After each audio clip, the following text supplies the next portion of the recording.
প্রিয় শিক্ষার্থীবৃন্দ, আশা করি তোমরা সকলেই ভালো আছো।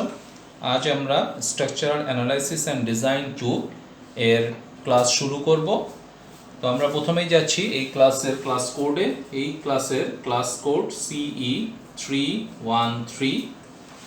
এটার যে টাইটেল সেটা হচ্ছে স্ট্রাকচারাল অ্যানালাইসিস অ্যান্ড ডিজাইন 2। এখন আমরা এই কোর্সের যে সিলেবাস আছে সেই সিলেবাসটা দেখব। এখানে আমরা কি কি পড়ব সেই জিনিসটা আমরা দেখব। সিলেবাসে ফার্স্ট যে টপিকসটা আছে সেটা হচ্ছে approximate analysis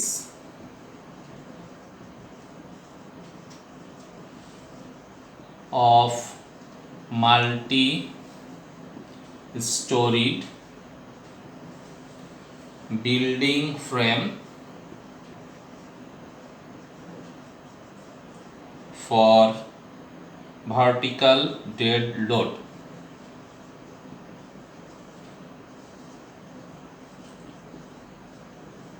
Second topics, approximate analysis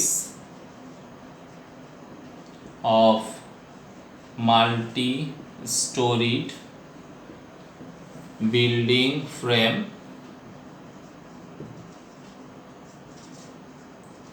for lateral load.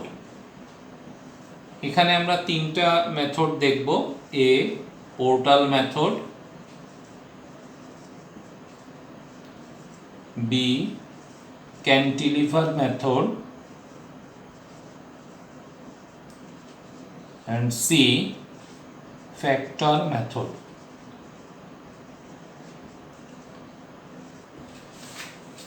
তো আমরা যে প্রথম দুটো টপিকস দেখলাম, দেখো approximate analysis of multi-storied building frame. Multi-storied building ফ্রেমে দুই ধরনের লোড আসতে পারে, একটা হচ্ছে ভার্টিক্যাল ডেড লোড আর একটা হচ্ছে ল্যাটারাল লোড। ল্যাটারাল লোড হিসেবে আমরা জানি উইন্ড লোড এবং earthquake load. Vertical dead load এটা তার সেলফ ওয়েট আছে, এর সাথে অন্যান্য লোডগুলোও আছে। তো এটা আমরা একটা মেথডই আছে অ্যাভেলেবল, সেই মেথডটা আমরা দেখব। আর এখানে তিনটা মেথড আছে, portal method, cantilever method, factor method. আসলে এক একটা মেথড এক একভাবে সমাধান করা হয়েছে, আলটিমেট অ্যান্সারটা কিন্তু অলমোস্ট কাছাকাছি। তো আমরা তিনটা মেথড দিয়েই দেখব যে এই ভ্যালু যেগুলো আছে সেই ভ্যালুগুলো কিভাবে আসে এবং আমরা কিভাবে এই সলিউশনটা করতে পারি, আমরা সেই জিনিসটা এখান থেকে দেখব।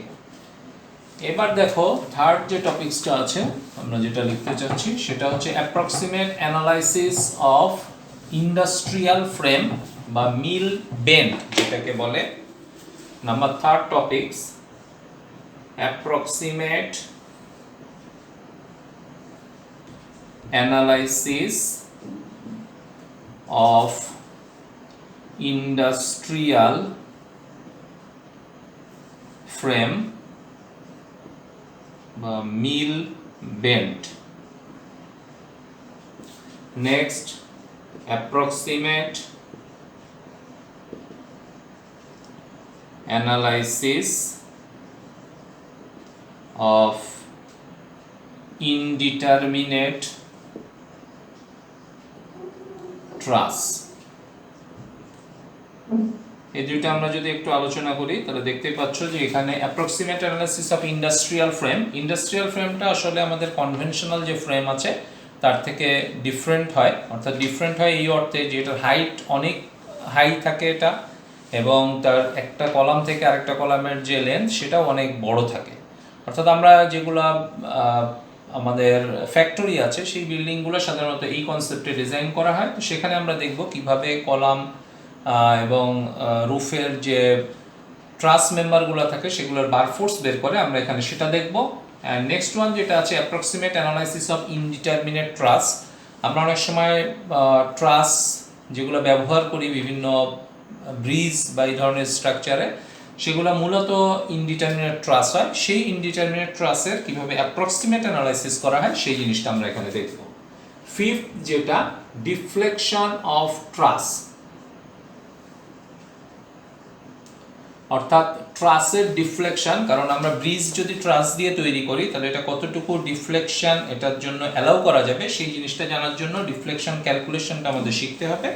আমরা এটা ডিফ্লেকশন অফ ট্রাসে এই জিনিসটা শিখব। সিক্সথ যেটা আছে earthquake load analysis, earthquake load analysis. And seventh যেটা আছে উইন্ড লোড অ্যানালাইসিস।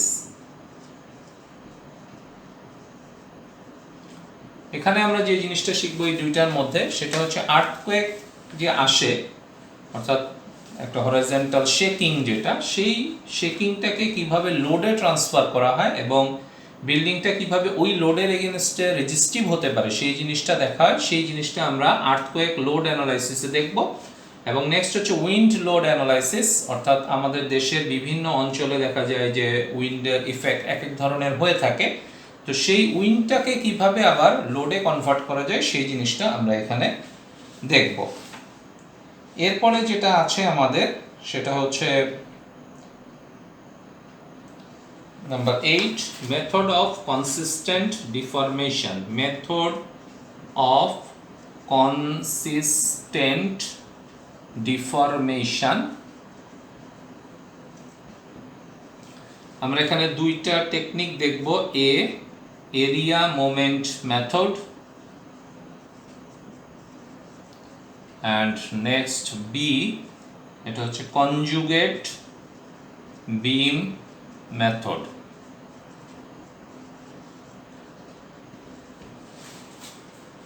এখানে আমরা 8টা টপিকসের নাম লিখেছি।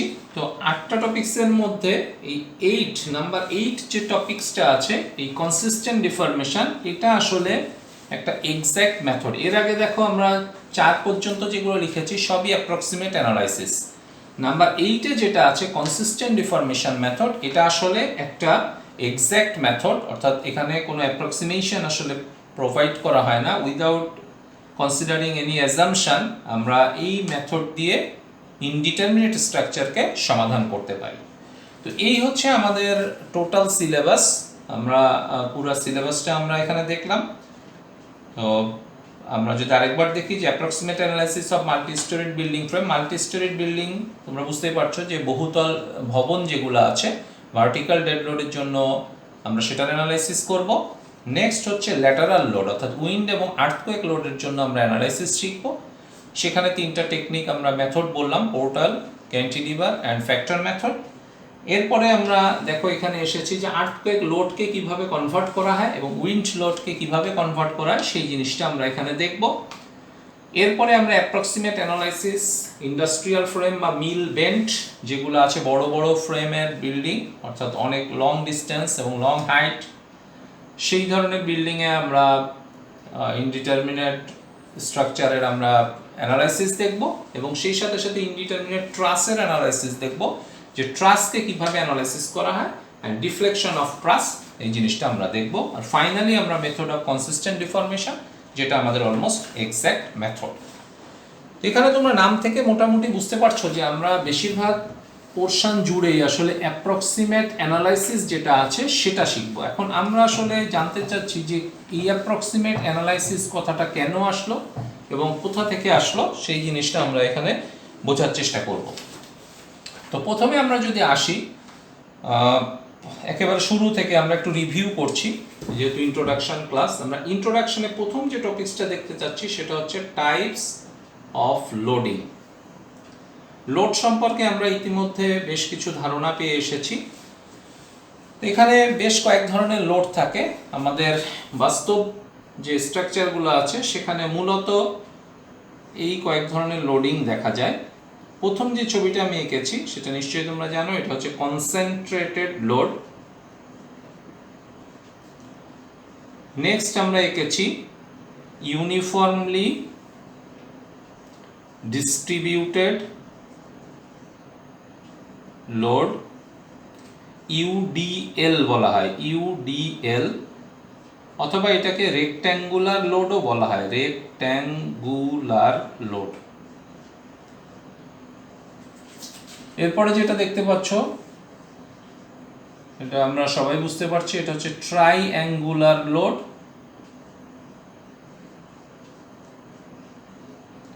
and last another one type আসতে পারে, সেটা হচ্ছে ট্রাপিজয়েডাল লোড।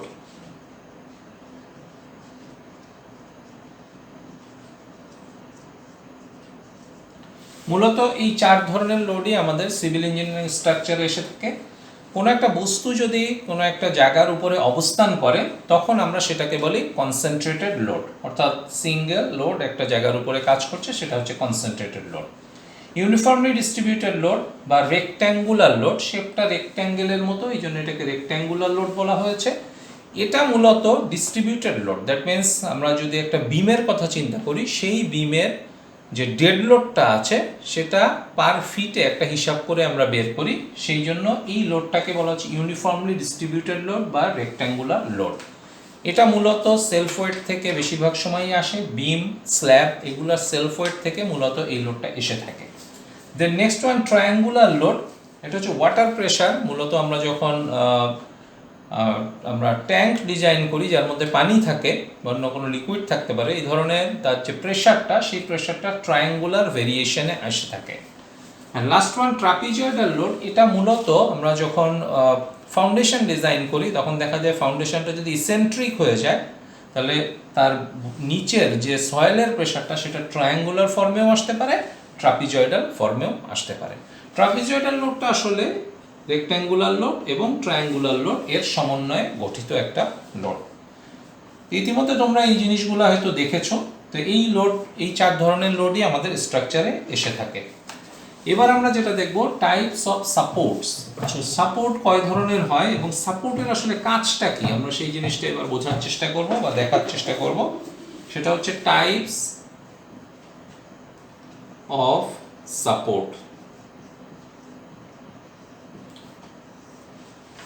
টাইপস অফ সাপোর্টে মূলত 3 ধরনের সাপোর্ট আমরা দেখে থাকি। Number 1, roller support.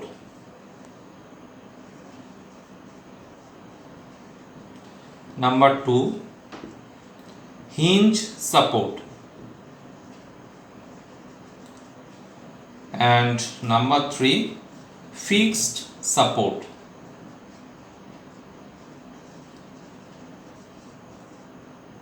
এখন আমরা জানবো যে সাপোর্টের আসলে কাজ কি। আমরা জানি যে কোনো একটা ছাদ যদি নিচের দিকে নেমে আসে, তখন আমরা রিভার্স ডিরেকশনে কোনো বাঁশ বা এই ধরনের কোনো শক্ত ম্যাটেরিয়াল দিয়ে সেটাকে ধাক্কা দিই, এবং এটাকেই কিন্তু আমরা সাপোর্ট বলি। বা আমরা অনেকেই দেখেছি যে লাউ যখন করা হয়, মাচাটা তৈরি করা, তখন কিন্তু চারিপাশে বাঁশ দিয়ে এটাকে সাপোর্ট দিয়ে রাখা হয়, এই জিনিসটা সাপোর্ট।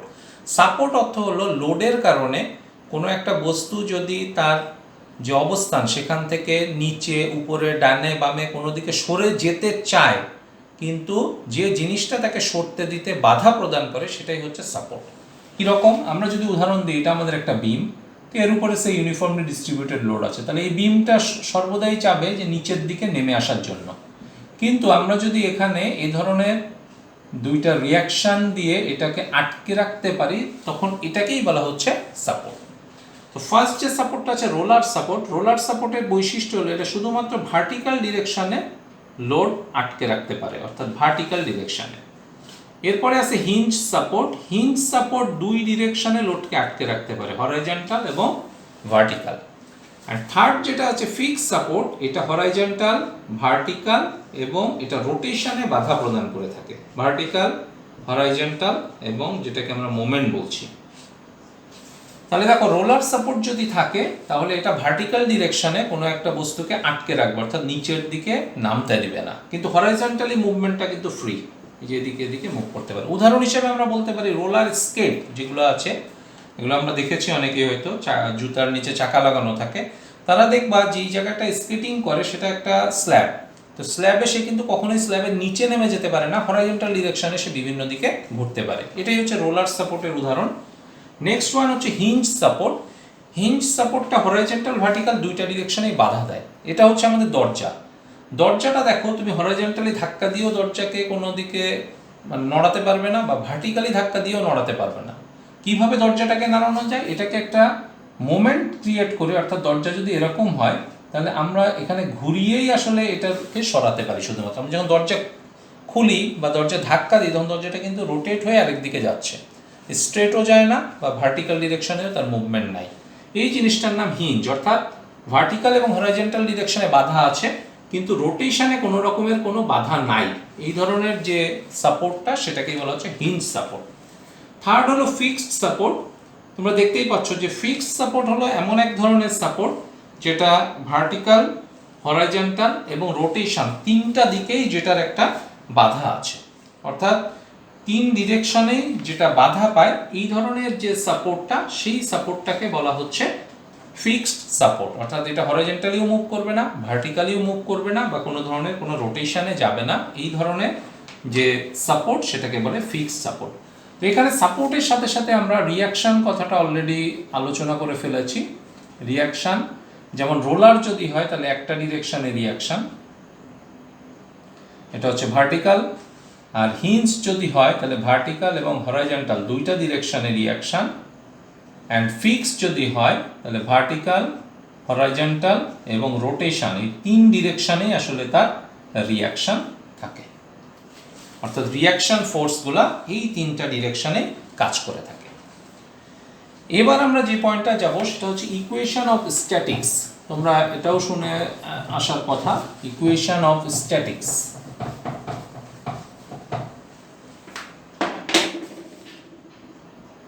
ইকুয়েশন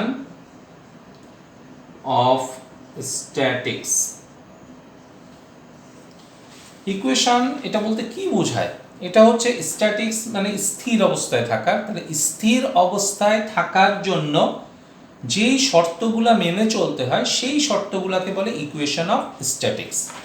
তাহলে একটা বস্তু স্থির কখন থাকবে? আমরা যদি একটা বলের কথা চিন্তা করি এবং উপর থেকে তুমি 10 কিপ লোড দাও আর নিচের থেকে যদি 12 কিপ লোড দাও তাহলে কি ঘটবে? নেট এটার উপরে 2 কিপ লোড উপরের দিকে কাজ করছে, অর্থাৎ বলটি আস্তে আস্তে উপরের দিকে ওঠা শুরু করবে।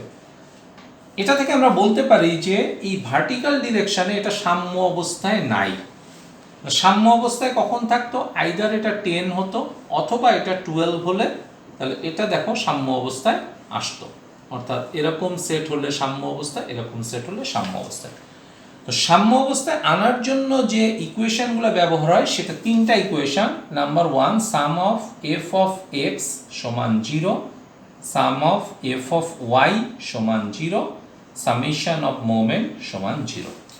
অর্থাৎ একটা বস্তু তখনই স্থির অবস্থায় থাকবে যখন সবগুলো হরাইজন্টাল ফোর্সের সামেশন করলে সেটা 0 হবে। সেকেন্ড, সবগুলো ভার্টিক্যাল ফোর্সের সামেশন করলে 0 হবে।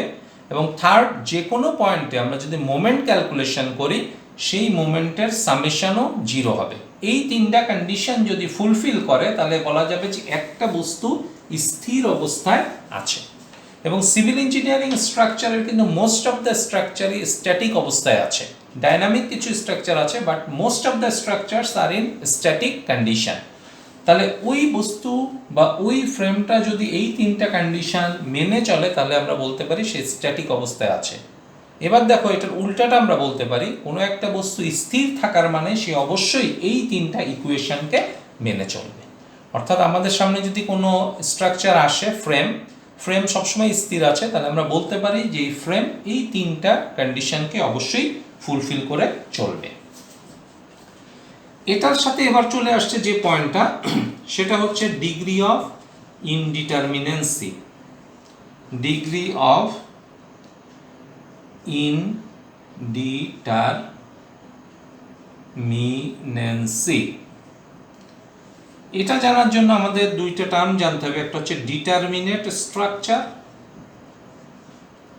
আর একটা হচ্ছে ইনডিটারমিনেট স্ট্রাকচার।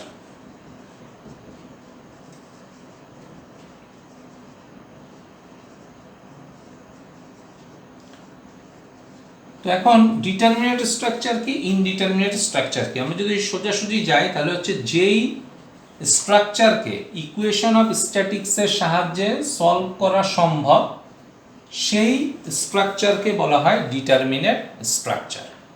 আর যেই স্ট্রাকচার ইকুয়েশন অফ স্ট্যাটিক্স দিয়ে সলভ করা সম্ভব নয়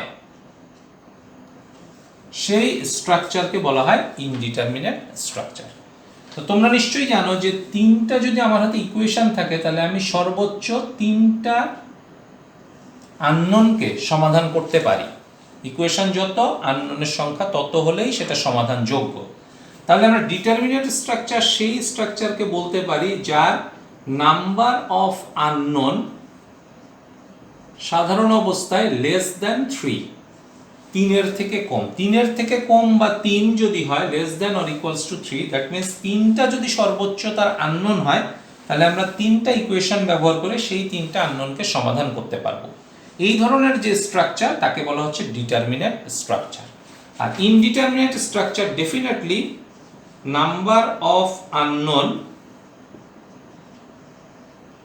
গ্রেটার দ্যান 3, ডেফিনেটলি এই শর্ত মেনে চলবে, অর্থাৎ তার আননোনের সংখ্যা অর্থাৎ রিয়াকশনের সংখ্যা অবশ্যই 3-এর অধিক হবে। এই ধরনের যে স্ট্রাকচার তাকেই বলা হচ্ছে ইনডিটারমিনেট স্ট্রাকচার। এখন আসো তাহলে ডিগ্রি অফ ইনডিটারমিনেন্সি কি? ডিগ্রি অফ ইনডিটারমিনেন্সি যে কথাটা সেটা হচ্ছে ডিআই, এটা দিয়ে প্রকাশ করা হয়। সেটা হচ্ছে number of unknown reaction -3, number of unknown reaction, অর্থাৎ আমরা যে রিয়াকশনের কথা বললাম এরকম যতগুলো রিয়াকশন আসবে -3, 3টা এসেছে ইকুয়েশন অফ স্ট্যাটিক্স থেকে, অর্থাৎ তিনটা ইকুয়েশন অফ স্ট্যাটিক্স আছে সেটার থেকে। তো এটার নামই হচ্ছে ডিগ্রি অফ ইনডিটারমিনেন্সি, এবং এটা যদি 0 হয় তার মানে স্ট্রাকচারটা ডিটারমিনেট, 0 বা তার নিচে হলে। আর যদি এটা 0 না হয়, তার থেকে বড় হয়, দ্যাট মিনস 1 2 3 4 5, তাহলে সেই স্ট্রাকচারটা ইনডিটারমিনেট স্ট্রাকচার। এবং ডিগ্রি অফ ইনডিটারমিনেন্সি, সে আমাদের যদি ডিগ্রি অফ ইনডিটারমিনেন্সি আছে 4, তার অর্থ আমাদের এটা 4 ডিগ্রি ইনডিটারমিনেট, অর্থাৎ 4টা আননোন এখানে সমাধান করা সম্ভব নয়। তো এটা তো এই পর্যন্ত তোমরা মোটামুটি এতদিন এগুলোই পড়ে এসেছো। তোমরা লাস্ট সেমিস্টারে যে তোমাদের স্ট্রাকচারাল অ্যানালাইসিস ছিল সেখানে কিন্তু ডিটারমিনেট, ইনডিটারমিনেট, ডিগ্রি অফ ইনডিটারমিনেন্সি এই কথাগুলো এসেছে। এখন দেখো আমরা এই টার্মে যে জিনিসটার দিকে আসলে যাব সেটা হচ্ছে এই যে ডিগ্রি অফ ইনডিটারমিনেন্সি বের করানো শেখানো হয়েছে, সেখান থেকে আমরা কিভাবে স্ট্রাকচারটাকে সমাধান করতে পারি। আমি একটা উদাহরণ দিয়ে বোঝাই, তাহলে তোমাদের জন্য সহজ হবে। উদাহরণটা এরকম আমরা দিতে পারি যে এটা একটা স্ট্রাকচার, একটা বিম, ওয়ান এন্ডে রোলার আছে। রোলার থাকলে আমরা জানি এখানে রিয়াকশন একটা, সে V2, আর এখানে তিনটা রিয়াকশন, একটা হচ্ছে V1, একটা হচ্ছে H1 এবং আর একটা হচ্ছে M1। এটার জন্য নাম্বার অফ আননোন আমাদের হচ্ছে এখানে 3 আর এখানে 1, দ্যাট ইজ 4। আর ইকুয়েশন অফ স্ট্যাটিক্স এটা হচ্ছে 3। Degree of indeterminacy 4 - 3, that is 1। তার মানে এই স্ট্রাকচারটা 1 ডিগ্রি ইনডিটারমিনেট। এর অর্থ হলো যে এই স্ট্রাকচারটা আমরা যদি ইকুয়েশন অফ স্ট্যাটিক্স ব্যবহার করে সমাধান করি, তাহলে একটা আননোন সলভ হবে না, অর্থাৎ আনসলভড অবস্থায় থেকে যাবে। 3টা আমরা সলভ করতে পারবো, কিন্তু একটা আমরা সলভ করতে পারবো না। তো এই জায়গা থেকে আসলে যে জিনিসটা এসেছে, অ্যাপ্রক্সিমেট অ্যানালাইসিসের উদ্ভবটা কিন্তু এখান থেকেই ঘটেছে। অ্যাপ্রক্সিমেট অ্যানালাইসিস, যেটা আমাদের এই টার্মের যে স্ট্রাকচার তার মূল অংশটা জুড়েই আছে অ্যাপ্রক্সিমেট অ্যানালাইসিস। সেটা কি? সেটা হচ্ছে এই যত ডিগ্রি ইনডিটারমিনেট সেটাকে যদি আমরা একটা অ্যাপ্রক্সিমেশন করি, এটার জন্য অ্যাপ্রক্সিমেশন, অর্থাৎ আমরা কোনো আমাদের যে সেন্স আছে বা আমাদের নলেজ আছে সেটাকে অ্যাপ্লাই করে কোনো একটা জিনিসকে যদি আমরা প্রতিষ্ঠিত কোনো একটা জিনিসকে এখানের সাথে কোরিলেট করাই, অর্থাৎ একটা অ্যাজাম্পশন ধরি, সেই অ্যাজাম্পশন ধরলেই কিন্তু এটা সমাধান করা যাবে। যেমন আমি যদি বলি, এটা জাস্ট আমরা একটা উদাহরণ হিসেবে, যে V2-র ভ্যালুটা 0, তার মানে একটা অ্যাজাম্পশন ধরলাম আমি V2 0। এখন দেখো এটার ডিগ্রি অফ ইনডিটারমিনেন্সি 3 - 3, দ্যাট ইজ 0। তার মানে কি এটা এখন সমাধান করা যাবে, এবং দেখতেও পাচ্ছি সাম অফ ভার্টিক্যাল করলে এটা বের হয়ে যাবে, মোমেন্ট বের করতে পারবো, হরিজন্টালটাও আমরা বের করতে পারবো। কি কথাটা বললাম খেয়াল করো, ডিগ্রি অফ ইনডিটারমিনেন্সি আমাদের যত হবে ততগুলো আমরা অ্যাপ্রক্সিমেশন ধরবো। যেমন এই প্রবলেমের জন্য একটা, তাহলে আমি এটাকে জাস্ট ফর এক্সাম্পল এটাকে আমি 0 ধরলাম, তাহলে 0 যদি ধরি তাহলে দেখো এটা এখন ডিগ্রি অফ ইনডিটারমিনেন্সি 0 হয়ে যাচ্ছে, দ্যাট মিনস এটা আমাদের ডিটারমিনেট স্ট্রাকচারে পরিণত হচ্ছে। তো আমি এটাকে কিভাবে সমাধান করলাম, এই যে দেখো একটা অ্যাপ্রক্সিমেশন ব্যবহার করে এটাকে আমরা সমাধান করলাম। অর্থাৎ যে স্ট্রাকচার যে কোনো ধরনের অ্যাপ্রক্সিমেশন ব্যবহার করে সমাধান করা হয় সেই স্ট্রাকচারকে বলা, সেই টেকনিককে বলা হয় অ্যাপ্রক্সিমেট অ্যানালাইসিস। এর সাথে আমরা আরেকটা কথা চলে আসে আমাদের এর সাথে, এক্স্যাক্ট অ্যানালাইসিস। তো এটাও নাম থেকে বোঝা যাচ্ছে যে যেই অ্যানালাইসিসে কোনো ধরনের অ্যাজাম্পশন ব্যবহার না করে স্ট্রাকচারটাকে সমাধান করা হয় সেই টেকনিকটাকে বলা হয় এক্স্যাক্ট অ্যানালাইসিস। তাহলে আমরা এখানে দুইটা টার্ম সম্পর্কে অবহিত হলাম, exact analysis and approximate analysis. Approximate analysis কি, স্ট্রাকচার অ্যানালাইসিস করার সময় যদি কোনো ধরনের অ্যাপ্রক্সিমেশন বা অ্যাজাম্পশন ব্যবহার করা হয়, ব্যবহার করে স্ট্রাকচারকে সমাধান করা হয়, তখন ওই অ্যানালাইসিসটাকে বলা হয় approximate analysis. Second, exact analysis, যদি কোনো স্ট্রাকচার সলভ করার সময় কোনো ধরনের অ্যাজাম্পশন না ধরে কিছু জাস্টিফিকেশন ব্যবহার করে আমরা যদি সেটাকে সমাধান করতে পারি সেই টেকনিকটাকে বলা হয় এক্স্যাক্ট অ্যানালাইসিস। তো আমাদের এই টার্মের ম্যাক্সিমাম অংশ জুড়ে আছে অ্যাপ্রক্সিমেট অ্যানালাইসিস। এবার আমি তোমাদের একটু স্ট্রাকচারের 3টা ধারা আমি দেখাবো। দেখো আমরা 3টা স্ট্রাকচার পরপর 3 সেমিস্টারে আমরা দেখছি। তার মধ্যে প্রথম যে স্ট্রাকচারটা আছে, যেটা ইতিমধ্যে তোমরা পড়ে এসেছো, CE 311। তোমাদের যদি মনে থাকে এই জায়গায় স্ট্রাকচার ছিল determinant, most of the structure ছিল ডিটারমিনেট এবং আমরা অ্যানালাইসিস করেছি। CE 313 এখন যেটা পড়ছি এখানে মোস্ট অফ দ্য স্ট্রাকচার হবে ইনডিটারমিনেট, এবং আমরা এখানে অ্যাপ্রক্সিমেট অ্যানালাইসিস করে এই প্রবলেমগুলা সমাধান করব, অ্যাপ্রক্সিমেট অ্যানালাইসিস। এর পরের টার্মে তোমরা যখন যাবে সেখানে CE 411, সেখানেও তোমাদের ইনডিটারমিনেট স্ট্রাকচার থাকবে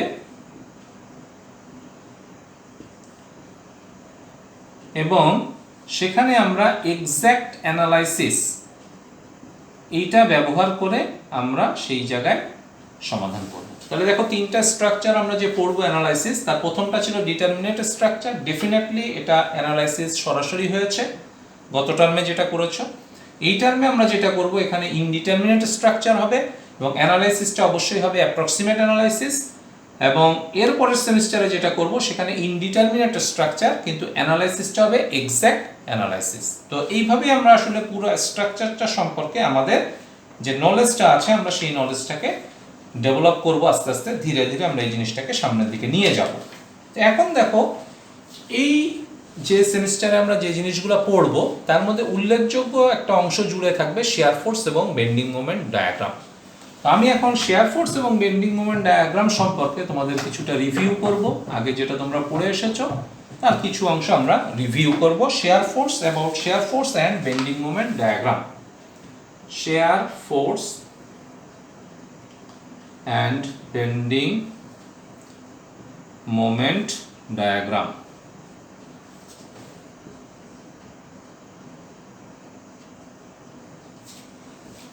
আচ্ছা, আগে আমরা এটার সিগনিফিকেন্সটা কি সেটা দেখব। তোমরা নিশ্চয়ই দেখেছো যে শেয়ার ফোর্স আমরা কিভাবে বিমের শেয়ার ফোর্স বের করি এবং সেটা দিয়ে আমরা কি কাজ করি, এটা ইতিমধ্যে তোমরা রেইনফোর্স কংক্রিটের যে ডিজাইন অংশ ছিল সেখানে নিশ্চয়ই তোমরা দেখেছো, এবং বেন্ডিং মোমেন্ট কিভাবে ব্যবহৃত হয় সেটাও তোমরা দেখেছো।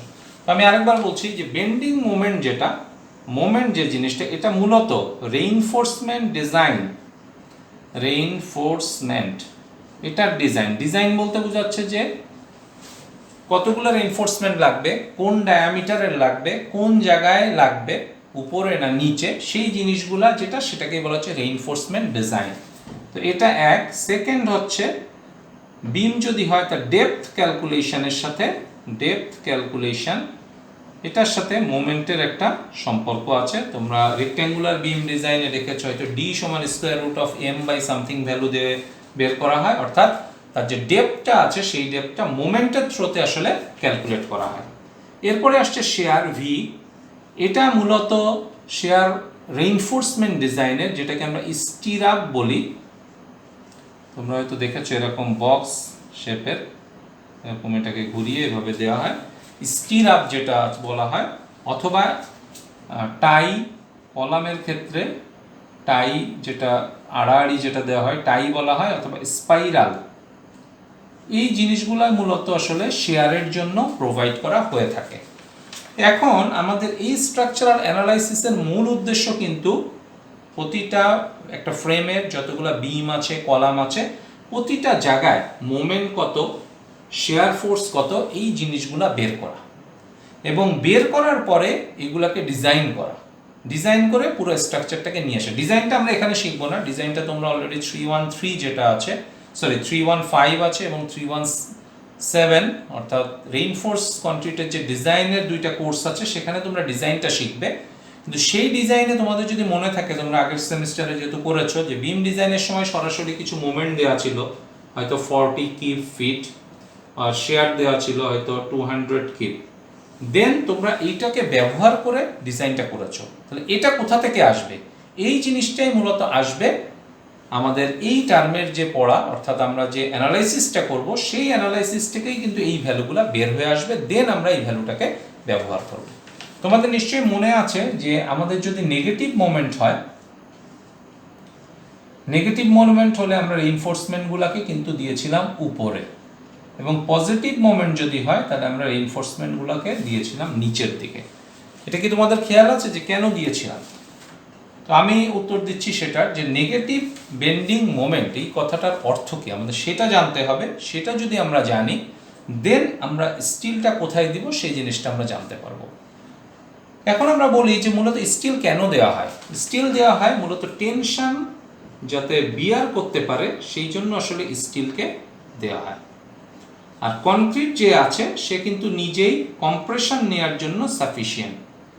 কম্প্রেশনে কোনো সমস্যা নেই, কনক্রিট কম্প্রেশন নিবে, আর স্টিল মূলত টেনশনটা নিবে।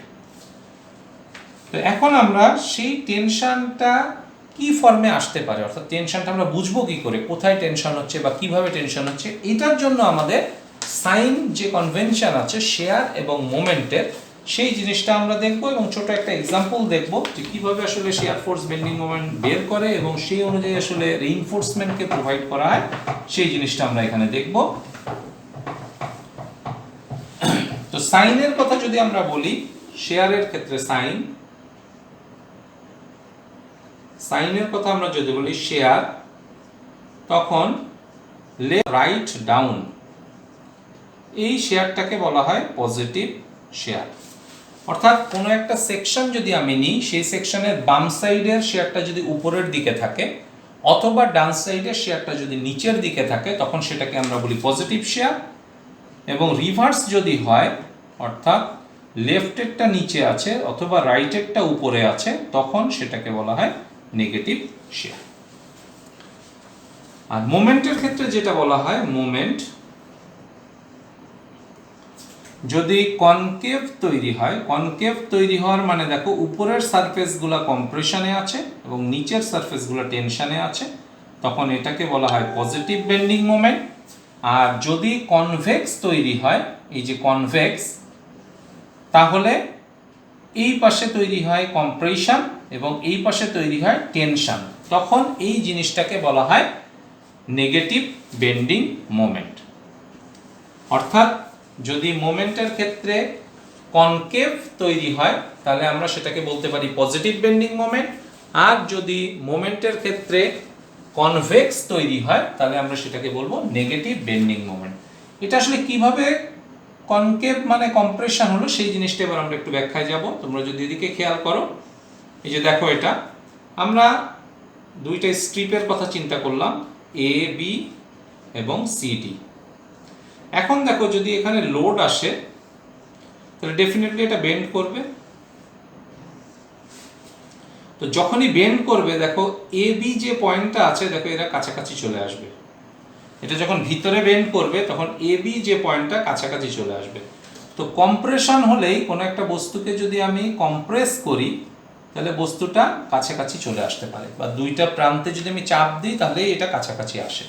আর দূরে সরে যায় কখন? যখন আমি এটার মধ্যে টান দিই। এই যে দেখো নিচের অংশটা দূরে সরে গিয়েছে, এই যে এই অংশটা, তাহলে বোঝাই যাচ্ছে যে এখানে তৈরি হয়েছে টেনশন এবং উপরের যে ফেসটা আছে সেখানে তৈরি হয়েছে কম্প্রেশন। ঠিক একইভাবে এটার ক্ষেত্রে যদি লোডিংটা উল্টা হয়, এখান থেকে লোডটা আসে, তাহলে দেখবা যে এই জিনিসটা উল্টা ঘটনা ঘটছে, অর্থাৎ নিচের যে অংশটা আছে সেখানে কাছাকাছি চলে আসছে, আর উপরের যে অংশটা আছে সেক্ষেত্রে এটা দূরের দিকে সরে যাচ্ছে। অর্থাৎ উপরে এই জায়গায় হচ্ছে তার টেনশন এবং নিচে হচ্ছে কম্প্রেশন। অর্থাৎ কনভেক্স যদি তৈরি হয়, যেখান থেকে কনভেক্স, এই শেপটা কনভেক্স, সেটা হচ্ছে নেগেটিভ বেন্ডিং মোমেন্ট, আর এই শেপটা দেখতে পাচ্ছ তোমরা, এটা হচ্ছে কনকেভ, এটা হচ্ছে পজিটিভ বেন্ডিং মোমেন্ট। এখন আমরা ফাইনালি চলে এসেছি, দেখো যে কনকেভ যখন তৈরি হয়েছে তখন টেনশনটা নিচে হয়েছে, তাহলে স্টিলটা আমাদের অবশ্যই নিচের প্রান্তে দিতে হবে, কারণ আমরা আগেও বলেছি যে স্টিলটা দেওয়া হচ্ছে টেনশনের জন্য। আর যখন কনভেক্স তৈরি হচ্ছে তখন স্টিলটা আমাকে উপরের প্রান্তে দিতে হবে যেখানে টেনশন তৈরি হচ্ছে। সেক্ষেত্রে তোমরা নিশ্চয়ই বুঝতে পারছো যে সাইনটা কিন্তু অত্যন্ত গুরুত্বপূর্ণ বিষয়। অর্থাৎ আমি যদি ভুল করে পজিটিভ মোমেন্টের জায়গায় নেগেটিভ মোমেন্ট বলি, পজিটিভ মোমেন্ট যেটা আমরা এখানে বলছি, সেই পজিটিভ মোমেন্ট যেখানে কনকেভ তৈরি হচ্ছে সেখানে স্টিল আসার কথা আসলে নিচে। এখন আমি যদি ভুল করে সাইনটা নেগেটিভ বলে দিই তাহলে স্টিলটা কিন্তু চলে আসবে উপরে, কিন্তু বাস্তবে আসলে কিন্তু দরকার ছিল নিচে, এবং নিচে যখনই দরকার ছিল তখন কিন্তু এটা ফেল করে যাবে। অর্থাৎ আমরা কিন্তু তখন আর বিল্ডিংয়ের যে বিমটা বলো বা কলামটা বলো সেটাকে কিন্তু আর সঠিক অবস্থায় রাখতে পারবো না। তো কি ঘটবে তখন? এরকম ঘটবে, আমরা জানি sigma equals to MC over I. তো যখন এটা ফেল করবে, আমাদের প্রথমে একটা ইনট্যাক্ট সেকশন ছিল, মনে করো এটা আমি ধরে নিচ্ছি এইচ, এটা বি। এখন যখনই একটা ফেল করলো, অর্থাৎ টেনশনের রড নাই, ফলে ক্র্যাকটা উপরে উঠে গেল। এখন দেখো ইফেক্টিভ সেকশন কিন্তু কমে এসেছে। আগে আমার ছিল B H cube by 12 I value, এখন এটা ডেফিনেটলি আই প্রাইম কমে গেল B H prime cube by 12। I যদি কমে যায় তাহলে সিগমা কিন্তু রিভার্স, তাহলে সিগমা কিন্তু লার্জ হতে থাকবে। আই যত কমবে সিগমা আসলে তত বাড়তে থাকবে। সিগমা মানে স্ট্রেস, স্ট্রেস যত বাড়বে তখনই কিন্তু একটা পর্যায়ে যে এটা সাডেন ফেল করে যাবে। তাহলে স্টিল প্লেসমেন্ট কিন্তু অত্যন্ত গুরুত্বপূর্ণ বিষয়। তুমি যদি স্টিল ঠিক মতো জায়গায় প্লেস করতে পারো, ওকে, স্ট্রাকচারটা সোজাভাবে থাকবে। আর যদি তুমি ভুল করো তাহলে কিন্তু স্ট্রাকচার কোনো অবস্থাতেই আর সোজাভাবে রাখা সম্ভবপর হবে না। তো আমরা এখন এই জিনিসটাকে, এই সাইনগুলোকে একটা প্রবলেমের মাধ্যমে একটু রিভিউ করি, যাতে তোমাদের পুরানো জিনিসটাই আবার মনে চলে আসে। দেখো আমি ছোট্ট একটা বিম নিলাম, এখানে হিঞ্জ আছে, এখানে রোলার আছে। এই বিমে 30 কিপ একটা লোড দেওয়া আছে, এটা 5 ফিট 5 ফিট। আমরা যদি সমাধান করি তাহলে এটা নিশ্চয়ই মনে আছে, এটা 15 কিপ আসবে, এটাও 15 কিপ।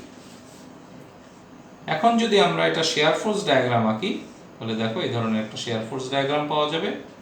15 15 এটা শেয়ার ফোর্স ডায়াগ্রাম।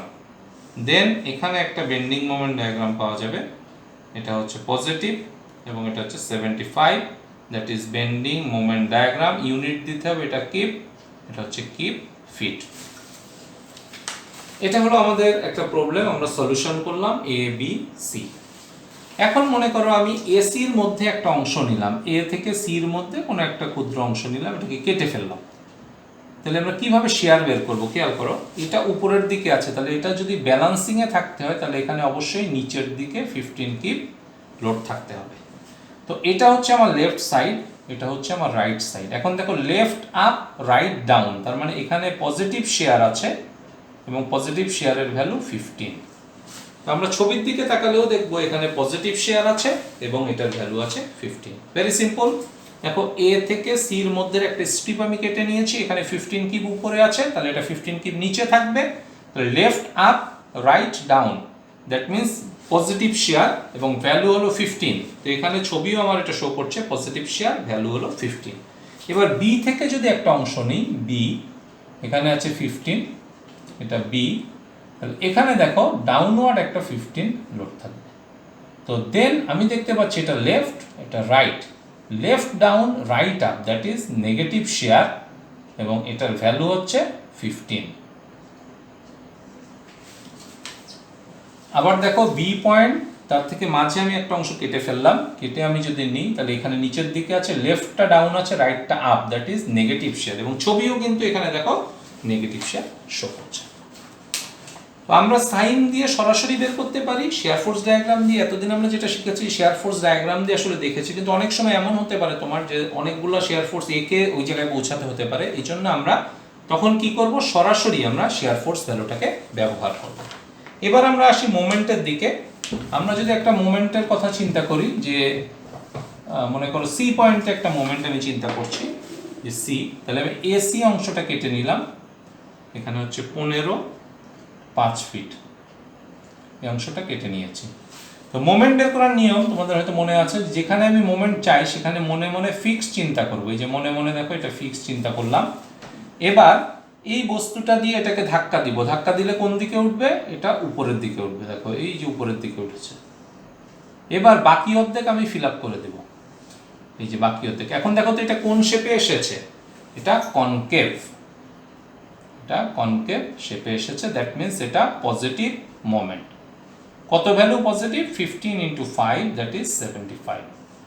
মোমেন্টের ভ্যালু আমরা জানি ফোর্স ইন্টু ডিস্টেন্স, তো আমি ফোর্স 15, ডিস্টেন্স 5, তাহলে আমার হলো 75। আমার মূল যে বিষয়টা ছিল এটা পজিটিভ না নেগেটিভ, এই যে আমি যেটা করব, যেখানে মোমেন্ট চাই সেখানে মনে মনে ফিক্স চিন্তা করব।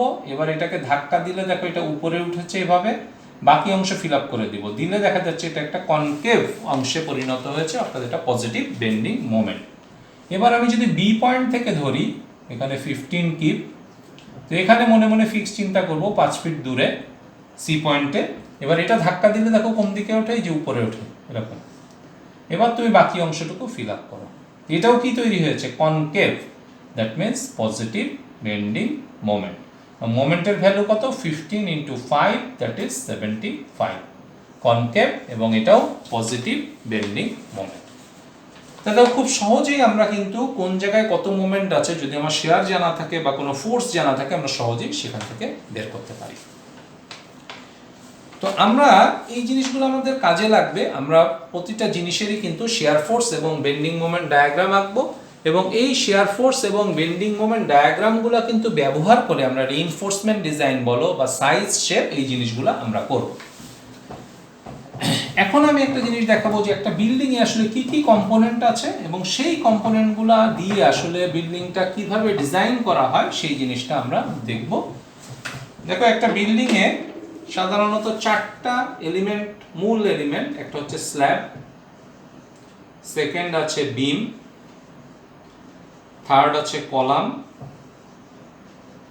এন্ড ফোর্থ আছে ফাউন্ডেশন। মূলত এই 4টা এলিমেন্ট, ফুটিং বা ফাউন্ডেশন, এই 4টা এলিমেন্ট ডিজাইন করা মানে একটা বিল্ডিং ডিজাইন হয়ে যাওয়া। তো স্ল্যাব ডিজাইন যদি আমরা দেখি, বা তোমরা হয়তো পড়বে খুব শীঘ্রই, স্ল্যাবে যেটা আছে অথবা পড়ে এসেছো গত টার্মে, স্ল্যাব ডিজাইনের সাথে কিন্তু স্ট্রাকচারের শেয়ার ফোর্স, বেন্ডিং মোমেন্ট এগুলার তেমন কোনো সম্পর্ক নাই। কিছু কোফিসিয়েন্ট দেওয়া আছে, কোফিসিয়েন্ট ব্যবহার করে আমরা কিন্তু WL² করে আমরা সেখান থেকে মোমেন্টগুলো বের করি। সামথিং কোফিসিয়েন্ট সে 0.05 WL² অথবা m সমান -0.08 WL², এরকম দেখো WL² এর সাথে কতগুলো কোফিসিয়েন্ট মাল্টিপ্লিকেশন করে আমরা মোমেন্টের ভ্যালু বের করি, এবং সেই অনুযায়ী পজিটিভ নেগেটিভ মোমেন্ট আসে, এবং সেই হিসাব করে আমরা রিইনফোর্সমেন্টগুলোকে প্লেস করি। এটার সাথে স্ট্রাকচারাল অ্যানালাইসিসের কোনো সম্পর্ক তেমন নাই। এরপরে আসছে আমাদের বিম। বিম ডিজাইন যখন করতে হবে ডেফিনেটলি তখন শেয়ার ফোর্স এবং বেন্ডিং মোমেন্ট ডায়াগ্রাম লাগবে। যদি আমরা একটা বিমকে ডিজাইন করতে চাই, তাহলে অবশ্যই কিন্তু আমার শেয়ার ফোর্স ডায়াগ্রাম কেমন, শেয়ার ফোর্স এবং বেন্ডিং মোমেন্ট অত্যন্ত গুরুত্বপূর্ণ দুইটা জিনিস। শেয়ার ফোর্স দিয়ে আমরা যেটা করব সেটা হচ্ছে আমাদের স্টির আপ যে ডিজাইন আছে সেটা করব, আর বেন্ডিং মোমেন্ট দিয়ে বিমের ডেপথ কেমন হবে রেইনফোর্সমেন্ট কতটুকু লাগবে এবং সেই রেইনফোর্সমেন্ট কোন জায়গায় কিভাবে দিতে হবে সেই জিনিসটা আমরা এই জায়গা থেকে আমরা পাবো। তো বিম ডিজাইনের ক্ষেত্রে একটা জিনিস উল্লেখযোগ্য, সেটা এবার আমি রিমার্কস করছি, সেটা হচ্ছে যে এটা যদি স্ল্যাব হয়, আমরা জানি যে স্ল্যাবের চারিপাশে সাধারণত আমরা বিম দিয়ে থাকি। এই স্ল্যাব থেকে কিন্তু আসলে লোডগুলা বিমের মধ্যে যায়। ধরো এই যে স্ল্যাবের অংশটুকু সেটা লোড এই বিমে যাবে, এই স্ল্যাবের যে অংশটুকু সেটা এই বিমে যাবে, এই স্ল্যাবের যে লোড সেটা এই বিমে আসবে এবং এই স্ল্যাবের লোড সেটা এই বিমের ভিতরে আসবে। এর সাথে তার সেলফ ওয়েট যেটা আছে সেই সেলফ ওয়েটটা যোগ হয়ে আসলে বিমের যে টোটাল লোডিং, আমরা যেটাকে এইভাবে দেখেছি অনেক সময়, বা কিছু কনসেন্ট্রেটেড লোডও থাকে অনেক সময়, এই যে জিনিসগুলা, এই ডিস্ট্রিবিউটেড লোড মূলত এখান থেকে আসছে, প্লাস তার সেলফ ওয়েট অথবা স্ল্যাব, এই দুইটা অংশ থেকে আসলে এই ডিস্ট্রিবিউটেড লোডটা আসছে। আর যদি কোনো কনসেন্ট্রেটেড লোড আসে তার মানে ওই জায়গায় হয়তো বা কোনো এক্সট্রা লোড দেওয়া আছে। তো আমরা তখন এই লোডটা এখানে ট্রান্সফার করে এটার হিসাব করে আমরা বিমটাকে ডিজাইন করি। এরপরে তোমরা দেখো বিম থেকে আসলে লোডটা কোথায় যায়। আমরা ফ্রেমের যদি একটা ছবি দেখি, যে এটাকে বলে ফ্রেম, অর্থাৎ কলাম এবং বিম এটার সমন্বয়ে যে জিনিসটা গঠিত হয় সেটার নাম হচ্ছে ফ্রেম। এখানে স্ট্রাকচারালি অ্যাকশন দেখো, এই বিমগুলা কলামের সাথে কিন্তু অ্যাটাচড অবস্থায় আছে, অর্থাৎ এই বিমের উপরে যে লোডগুলো আসবে তারা কি করবে, এই কলাম এবং এই কলামের মধ্যে ডিস্ট্রিবিউট করে দেবে। এখান থেকেও এই কলাম এবং এই কলাম, এভাবে দেখো সবগুলা বিম যেহেতু কলামের সাথে রেস্ট করে, সেই কলামের উপরে আসলে বিমগুলা লোডটা ট্রান্সফার করবে। তখন আমি এই ধরনের একটা কলাম পেয়ে যাব, যেই কলামে বিম থেকে এরকম শেয়ার ফোর্স বা রিয়াকশনগুলো আসবে এবং কিছু মোমেন্ট আসবে। এই মোমেন্ট এবং এই রিয়াকশনের জন্য অ্যাক্সিয়াল ফোর্স যেটা আছে সেই ফোর্সের জন্য আমি কিন্তু কলাম ডিজাইন করব। তোমরা সামনে হয়তো কলাম ডিজাইনও দেখবে। কলাম ডিজাইনের মূল প্যারামিটার হলো কলাম ডিজাইন, এটা হচ্ছে একটা হলো তার অ্যাক্সিয়াল ফোর্স যেটা বিম থেকে আসছে, এবং সেকেন্ড হচ্ছে তার মোমেন্ট। এই দুইটা প্যারামিটার জানা থাকলে আমি কিন্তু কলামকে ডিজাইন করে ফেলতে পারবো। তাহলে দেখো স্ল্যাব থেকে এবং সেলফ ওয়েট থেকে বিমে ট্রান্সফার হলো, বিম থেকে কিন্তু লোডগুলো এবার কলামে চলে গিয়েছে। তো কলামটা আমি ডিজাইন করে ফেললাম। এখানে আমরা কলামের share force, bending moment diagram সবই দেখবো এবং সেই অনুযায়ী কলামকে আমরা ডিজাইন করব। এবার কলাম থেকে দেখো লোডগুলো আসলে কোথায় যায়। এই যে কলাম থেকে এরকম লোড আসছে এবং ফাউন্ডেশন সেটাকে আসলে আটকায়। এখন যদি এমন হয় যে কলাম এত লোড দিল যে সয়েল সেটা নিতে পারছে না, তখন কিন্তু এটা মাটির নিচে চলে যাবে। তো মাটির নিচে চলে যাওয়া মানে ফেল করা। তার মানে কি, এখন কলামের যত লোড আছে সেটা নিতে পারে এরকম একটা ফাউন্ডেশন আমাকে ডিজাইন করতে হবে। তো ফাউন্ডেশন ডিজাইন তোমাদের যখন আসবে দেখতে পাবে যে এরকম ফাউন্ডেশন ডিজাইনের জন্য এখানে একটা লোড আসে, একটা মোমেন্ট আসে। তো এই লোডটা মূলত এই যে কলামের যে এন্ড আছে সেখান থেকে এই লোড আসে এবং কলামের এন্ড থেকে যে মোমেন্ট আছে সেই মোমেন্টটা আসে।